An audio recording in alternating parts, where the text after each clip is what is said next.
Nous sommes en 1963. L'attaque de la résidence du président togolais à Lomé a commencé le soir, à 23 heures.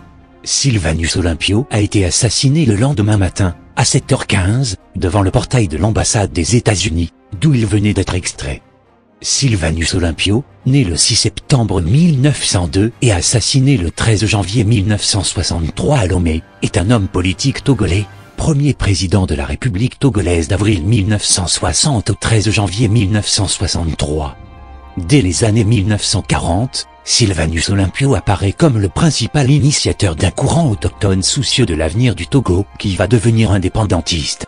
Le 8 décembre 1946, Sylvanus Olympio est élu député et président 5 ans durant de la première assemblée représentative du Togo, après que son parti, Comité pour l'unité togolaise, ait raflé la presque totalité des sièges.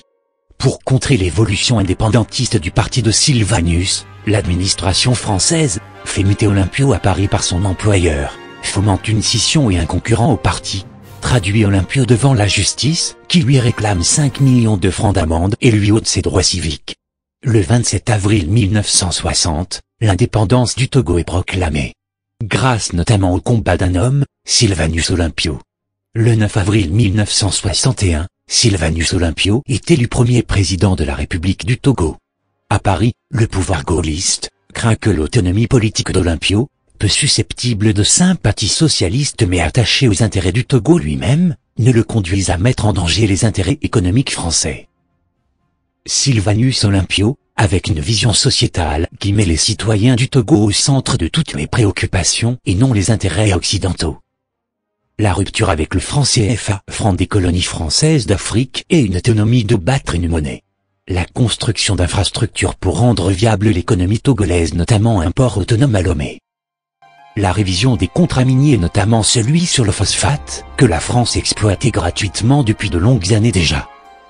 L'absence de coopération militaire avec la France car le Togo entendait construire une armée faite uniquement de gendarmerie et de police. Le développement accéléré des secteurs clés à savoir, l'agriculture pour nourrir les populations, la santé et l'éducation. La France voyait là de graves menaces. Après son opposition à la construction d'un port maritime, à Lomé sous le prétexte que le Dahomey à côté en avait un en construction, la France voyait un danger encore plus grand qu'elle devrait juguler. Sylvanus Olympio voulait rompre avec le franc CFA et battre sa propre monnaie. À cet effet, il avait donc préparé avec la Banque de France un accord de rupture qui devait être signé le 15 janvier 1963.